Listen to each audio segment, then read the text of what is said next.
Welcome to Allie's Attic, where you never know what kind of surprise you'll find in my attic. I'm your host, Allie, and today my surprise is a lady who is also known as Alabama's Cowgirl and Nashville award-winning independent country music singer and songwriter, Jessie Lynn. Hi, Jessie Lynn. Hey, how are you doing? I'm doing good. How are you? I am fabulous. It's just a beautiful day, and we are continuing to do what we love and thrive on the most, and that is music. There you go. You know what? I'm in Canada. It's what we call May long weekend, so today's a holiday. And it's raining. Yes. Because it rains every May long weekend. Every May long weekend. And the forecasters at the beginning, they always say it's going to be nice. And all these people go out camping. And we just shake our heads. It's like, you guys know it's going to rain. But anyways, that's besides the point. So, you started getting into music kind of when you were 3, along with working with horses, which I love. My grandmother used to jump horses. So I love horses. So basically, just tell us your life from the time you started getting into music to where you are now, which is in a really, really good spot. Sure. Yeah, we started singing actually at the age of 3. My grandmother, Lois Dugan, started me singing in church.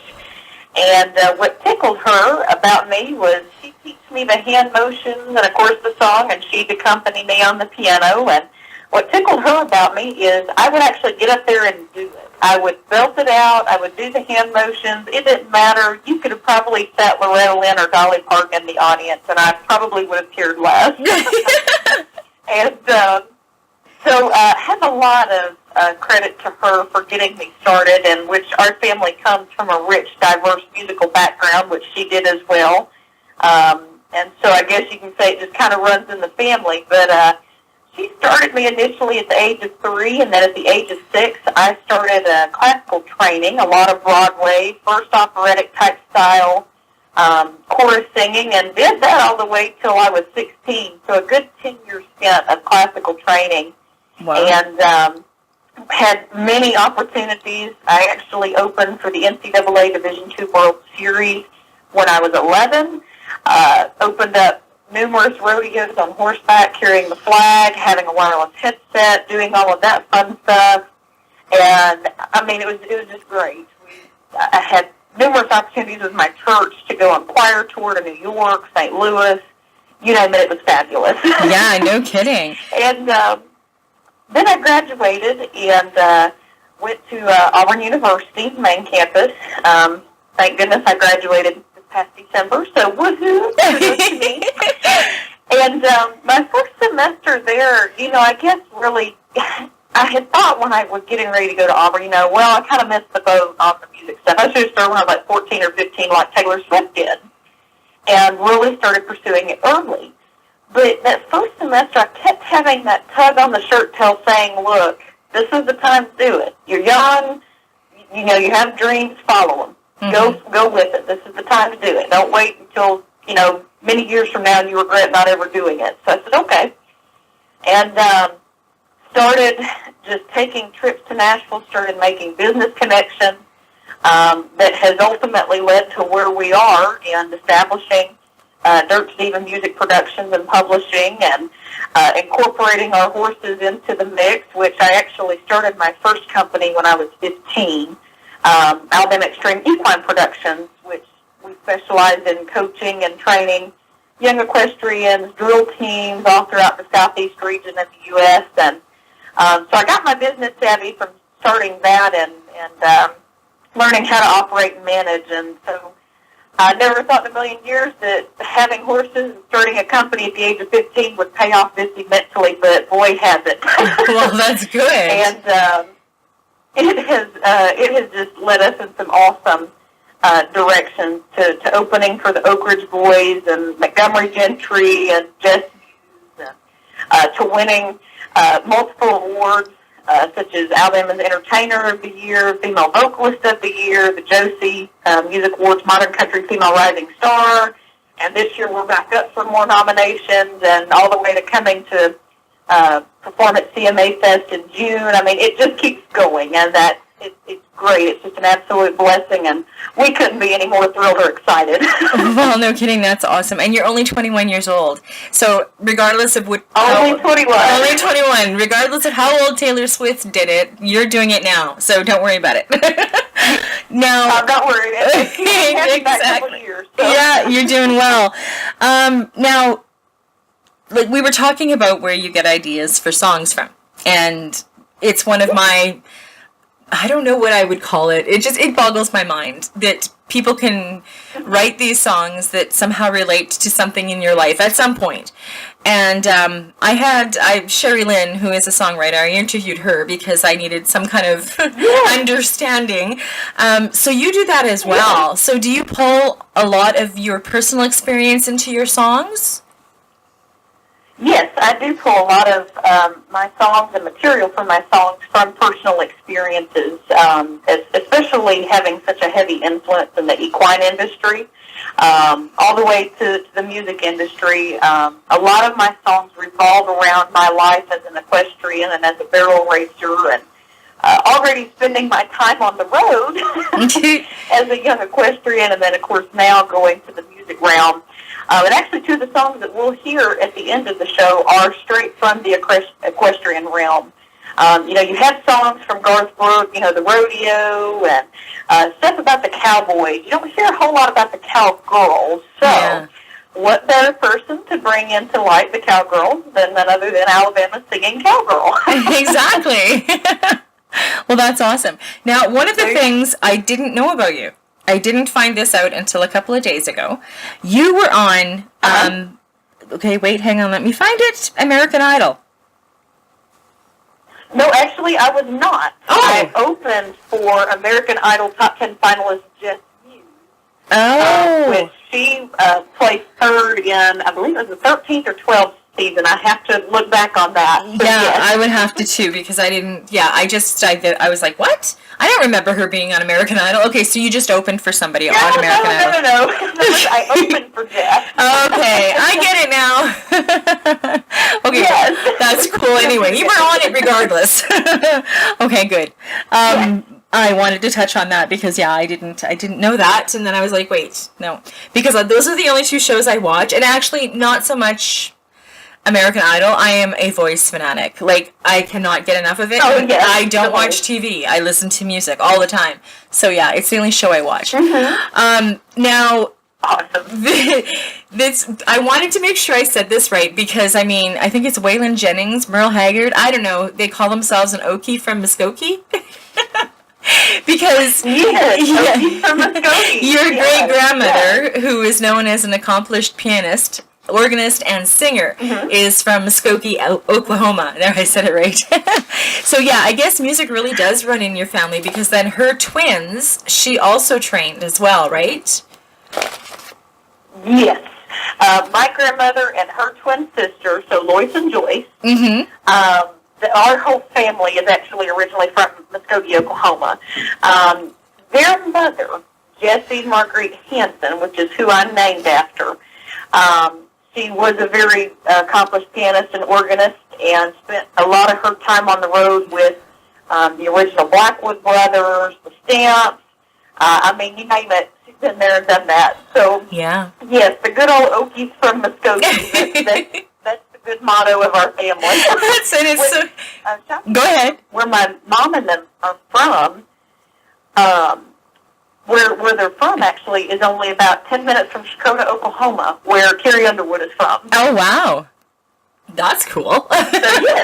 Well, and it's from, I have a huge crush on Blake Shelton, and that's where he's from, too, is Oklahoma. Anyways, it's so sad that that's how I had to know how to say that word was from that song. Anyway. Now... You released your CD in 2016, A Softer Side of Country. Why did you name it A Softer Side of Country? Well, the reason I named it A Softer Side of Country is because country music is in kind of a limbo state right now of where it's about to shift over back to to the more traditional style of what real country music used to be. Mm-hmm. Right now, we're kind of in the rock/pop era of country music. Mm-hmm. And I wanted to name the album something that would get everybody's attention. It's not only a softer side of country, like My Country Life. It's not a softer side of that, but it's a softer side of the actual music of Jessie Lynn. It's a softer side of the whole package. So they're encompassing my character, the music, and the lyrics to each song as it is a true softer side of country. Okay. Okay. Yeah, and we are in this transition era, and I'm very happy. I grew up, obviously, with the classic country, Johnny Cash, Yes. Merle Haggard, so on and so forth, Loretta Lynn. And it's funny because you'll hear country artists talk about, we need to get back there, we need to get back there. And I'm hoping and crossing my fingers that we do, because it seems like right now, Me too. yeah, and it seems like right now we don't have a lot of younger singers out there that can cross back over. They're the country pop, and that's what they do. And a lot of them, unfortunately, seem very cookie cutter. And it's because of where country music is right now. And I'm Exactly right. Yeah, I'm crossing my fingers that we get there, and I'm positive we will in the next little while anyway. So my grandkids will actually know what I'm talking about when I talk about classic country.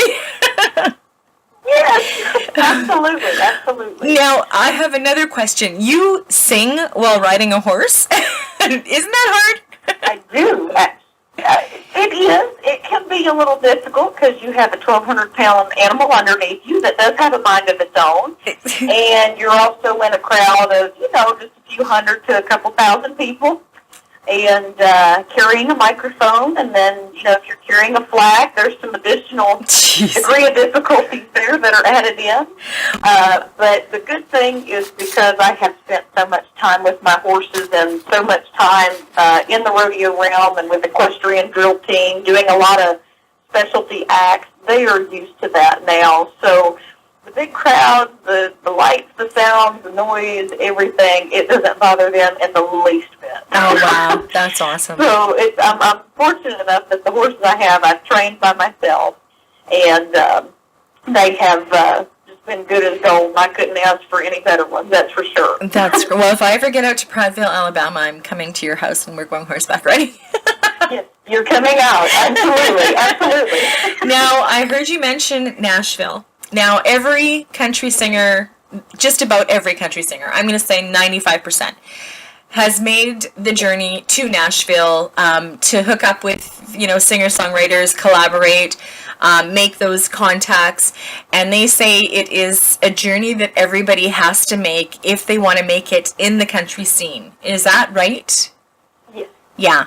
Okay. It is, to an extent nowadays. It is not like it used to be in the Loretta Lynn and Conway Twitty and George Strait era of where everything is housed in Nashville. Yes, your corporate offices are housed in Nashville. Your corporate labels and everything are held in Nashville. But a lot of your independent work takes place outside of Nashville, like Franklin or Brentwood. A lot of your industry labels are moving to that area. So it's still in the same realm, but there's still that Nashville, rapport that you have to go and find and have.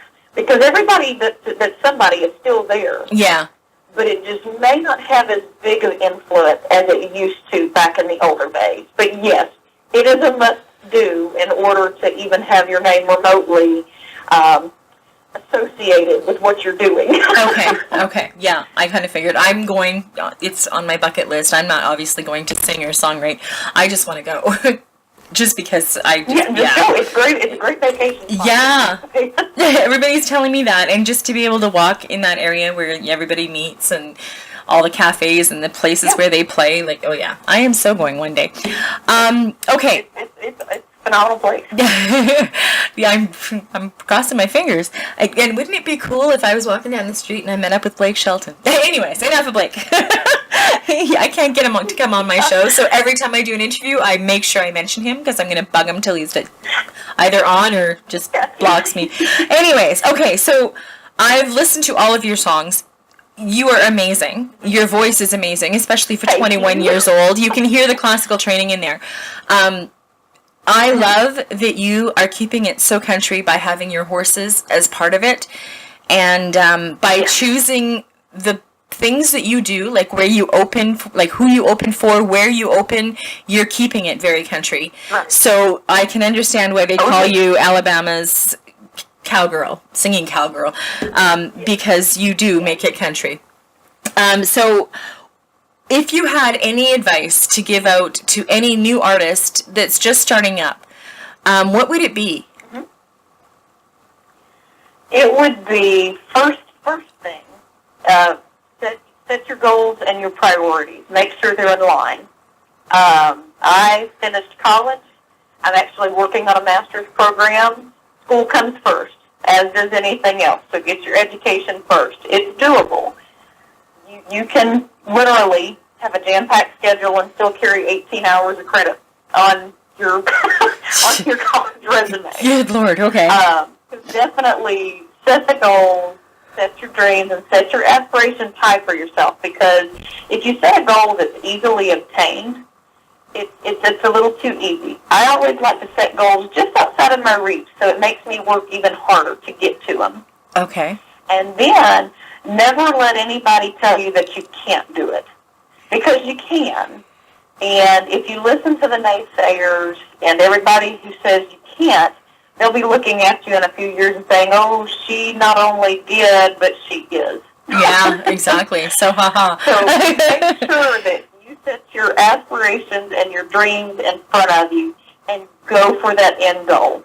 But set you small ones in between. Yeah. But make sure that you are focused on what you're doing. That's awesome advice. That is awesome. And I mean, there's nothing better than looking back and those naysayers, you can say to them now, look at me, you know? Thanks for the motivation. Yes. I have a lot of them. Yeah, you know what? We all do. Yes. Now, your website's going to be up on my website. I'm just going to say it on here as well. It's jessielynn.net. And but like I said, it will be up on my website, so people will be able to find you. You also, I'm Perfect. Completely away from your singing. You also have Alexstream, how do you say it, alexstreamequine.net? The AL stands for Alabama, so it's Alabama Extreme Equine Production. But okay. The web address is alextremeequine.net. Okay. Just in case anybody is interested in that's in your area that wants to do something like that, because I think that's cool. Absolutely. Yeah. Now, what two songs are we going to hear? And you had said that you pulled them from personal experience from your horses. So tell me a little bit about them. Yes. So the two songs that we're going to hear, the first one is titled Boots and Bling. It's a cowgirl thing. Mm-hmm. This was the song that thrusted us into the country music world and has just really kicked all of this off for us. It started and it's just gone crazy. It was at number one for 8 weeks solid on the indie charts, broken on the worldwide charts, and it just kicked everything into high gear for us. Good. Now, it talks a little bit about, it's about the sport of barrel racing. So for those of you who do not know, barrel racing is a sport where you have three barrels aligned almost in a triangle shape, but we have to make a three-leaf clover around them, and whoever has the fastest time wins. And usually we're running for jackpot money or, trophies or year-end awards or stuff like that. But it talks a little bit about how the cowgirl is only as good as her tack and, her sequins and rhinestones and her boots and, of course, her horse. So it's kind of a fun little song that brings the sport of barrel racing into light, and it talks about the hard work and determination that has to go into this sport. But then it's also got the little fun side as, the cowgirl having, her boots and bling, because it's only a cowgirl thing. So that was a fun little tune. And then kind of spinning off of that, the second song that we'll listen to is called Dirt to Diva. And it is actually our signature for our productions company. So we established Dirt to Diva Music Productions and Dirt to Diva Publishing. The reason that is because Dirt to Diva is actually describing me. It is describing a portion of my life where actually I was acting, modeling, singing, and riding horses. Now, what would happen is we would be at a barrel race and at a horse show, so I would be sweaty, dirty, have no makeup on, etc., have to get in the truck and literally change into a formal runway gown to go walk a modeling show or put on makeup to go do an acting scene, and about, 30-minute drive. Oh, my gosh. But my mom actually coined the phrase for me, and she said, Jess, you can go from dirt to diva in 2.9. And so I thought about it, and I said, you know what? That's the song, and that's what coined everything for us in this industry, and it's actually now nationwide FM and AM, so folks who are listening in and, U.S. territory, call into your station, and shoot, call everywhere and ask them for it.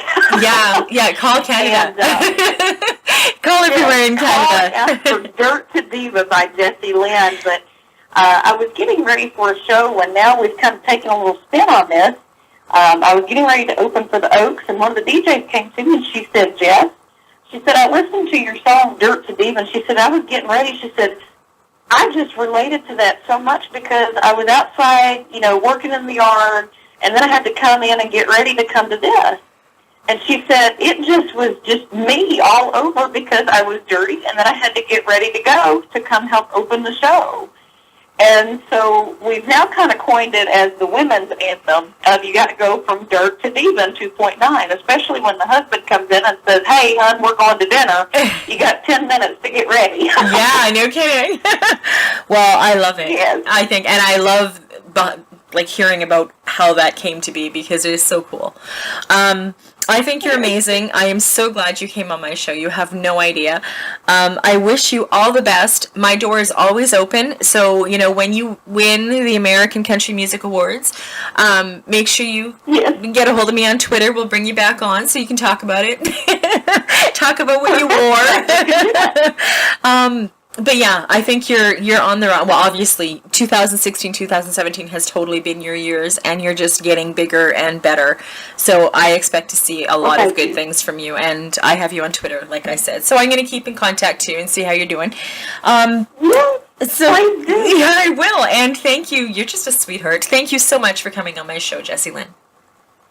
Well, thank you so much for having me on. It's been an honor and a pleasure, and hopefully we'll be on again soon talking about the next new big thing coming out with us. Exactly. Well, and thank you for joining me on Allie's Attic. Keep checking my website because you never know what kind of surprises you'll find in my attic. Cheers!